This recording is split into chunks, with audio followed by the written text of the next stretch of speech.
This is just civil discourse, folks. If you guys are ready for immigration, excellent. Thanks so much, guys. It's been a pleasure so far. So excited to talk about immigration.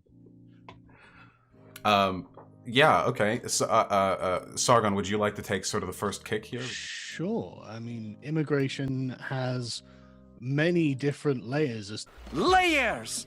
Immigration has layers. I completely agree with Bernie Sanders when he said it before he cucked. Mass immigration is class warfare. Yes.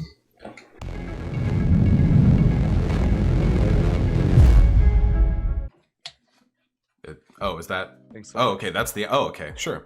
Yeah. So, immigration is a tricky topic. I don't advocate for immediate open borders. That would obviously be rather silly if we just like drop them all down. You know, of course. Our system, as it exists today, could not handle just infinite number of people coming in. That's ridiculous. What I do advocate for, however, is the sensible immigration where people can come into the country regardless of their race, ethnicity, culture, whatever, and they contribute meaningfully to our economy. They diversify our culture, something that I personally value as an American. Right now, in my opinion, in America, we have a really, really good rate of immigration. Immigration is class warfare. The actual rate of immigrants coming in seems quite well. And one thing that bothers me is when right-leaning people, and this tends to be more of a right-leaning thing, scaremonger and say that immigration is well, to put, as you said it, class warfare, that there's some sort of broader pawn in like destroying the livability of the lower class, to benefit the elite. 70% of the British public say they don't want immigration. That's not an argument. What for ending immigration? Wait, so wait. That's literally an argument ad, populum. That's a fallacy. Do you think that an argument is correct? Democracy is an argument ad populum. So you should never advocate for an... Wait, you should never advocate for an unpopular Hang on. 1 second. You want everyone to have a voice in society, and you think that politics is not based on facts. It actually is based on feelings. Man, the idea of a communist or a socialist or whatever you call yourself arguing against closing borders when you admit that the wealthy do benefit and the poorest are hurt is pretty mind-blowing, I've got to say, VAUSH. Go ahead. So there were a lot of points there. Most of them were irrelevant. I'm aware that people vote for who they think is right. So again, an argument ad populum is the argument that something is correct just because people believe it. Yes, I support a democracy where people should be able to express their rights. That doesn't mean just because something is popular, you get to default to their opinion in lieu of actually making an argument. I can help you out with that one. The reason why you're defaulting to the general consensus of, what'd you say, 70-something% oppose immigration, is because you don't actually have the arguments. That's not an argument. That's an argument maybe for passing laws to reduce immigration, but not for whether or not it is right to pass those laws. Incidentally, you were lying to me.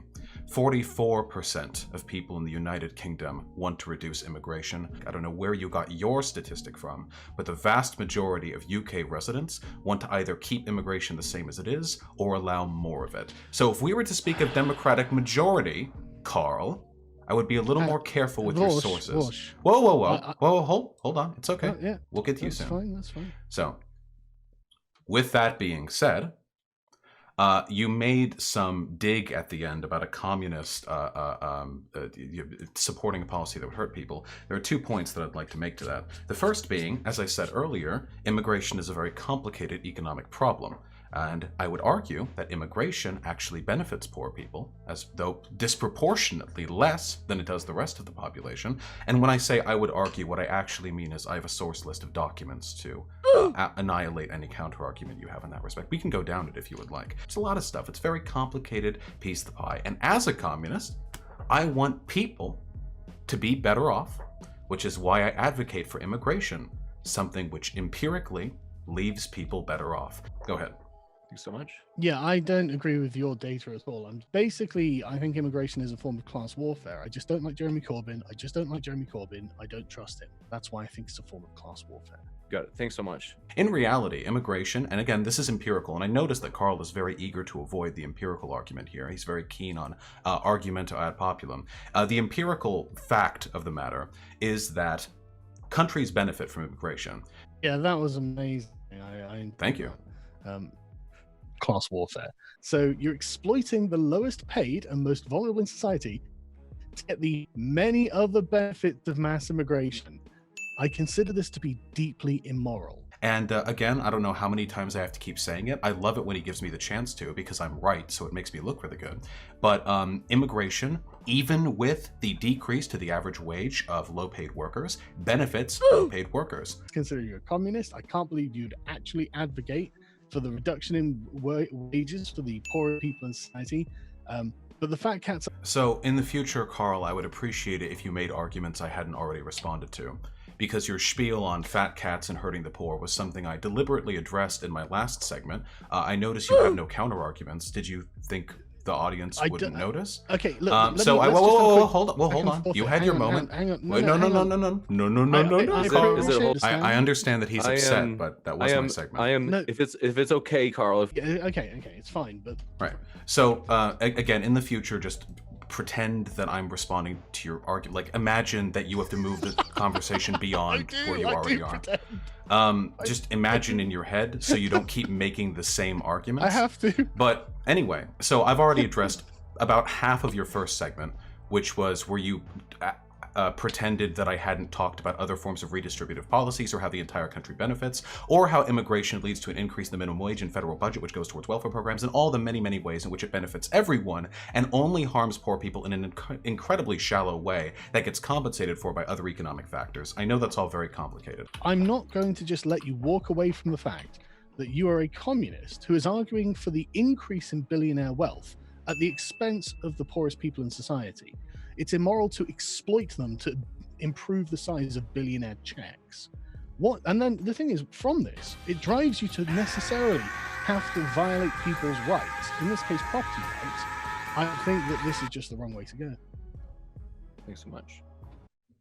Yeah, so I can't remove earwax. I don't know if you haven't heard me explain the myriad ways in which immigration benefits the economy in such a way as to compensate for the incredibly minor, and all the economists who have written on this, by the way, they're very clear to say this is an incredibly minor decrease in the average wages of the lower echelon of our economic hierarchy. 80% of Americans live paycheck to paycheck. That's not immigration, my friend. That's capitalism, because the majority of Americans benefit in terms of wage growth from the existence of immigration. So nice trying to skip on by that one. Honestly, I don't understand how you don't understand that you keep saying that you are targeting the poorest in society, and you are justifying targeting them for exploitation by saying it's only a minor decrease and everyone else benefits. Why should the poorest in society carry that burden?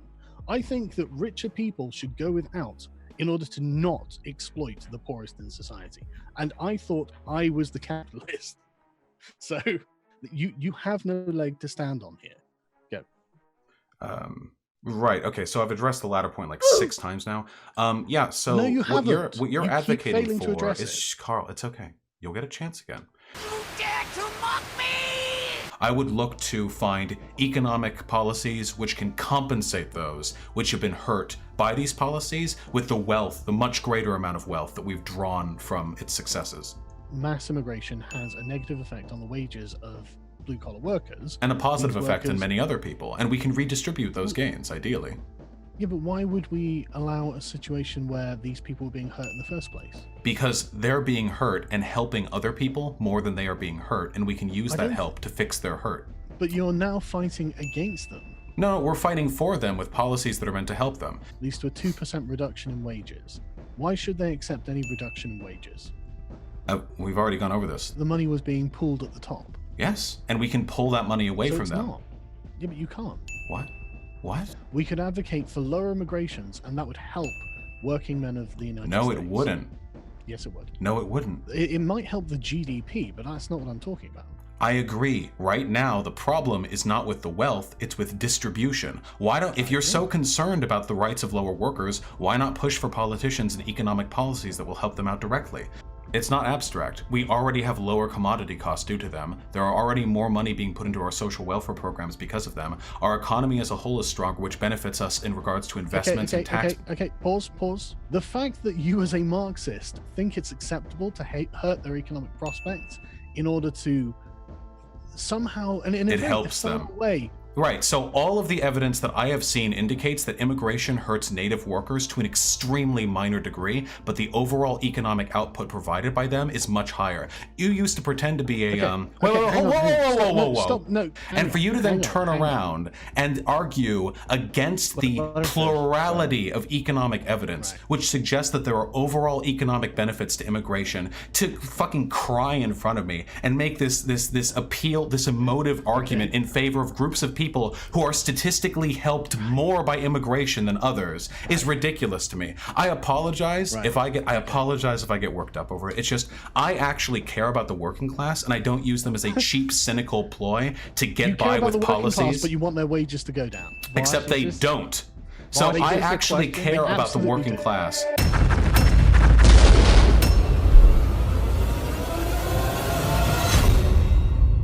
Some people point out that it really wasn't like the best showing I could have done at all. And you nigger spick fag chink kike retard.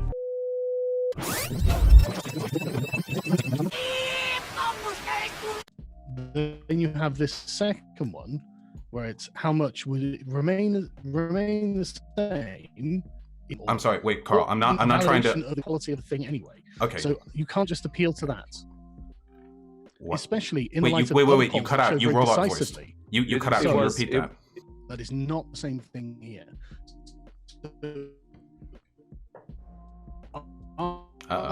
One sec. So sorry, Carl. No, this is improving his arguments. The connection was just fading for a little bit. So I'd say those last two sentences, Carl, if you could say those again. One more time, Carl. Sorry about that. Can we mute VAUSH while I'm talking?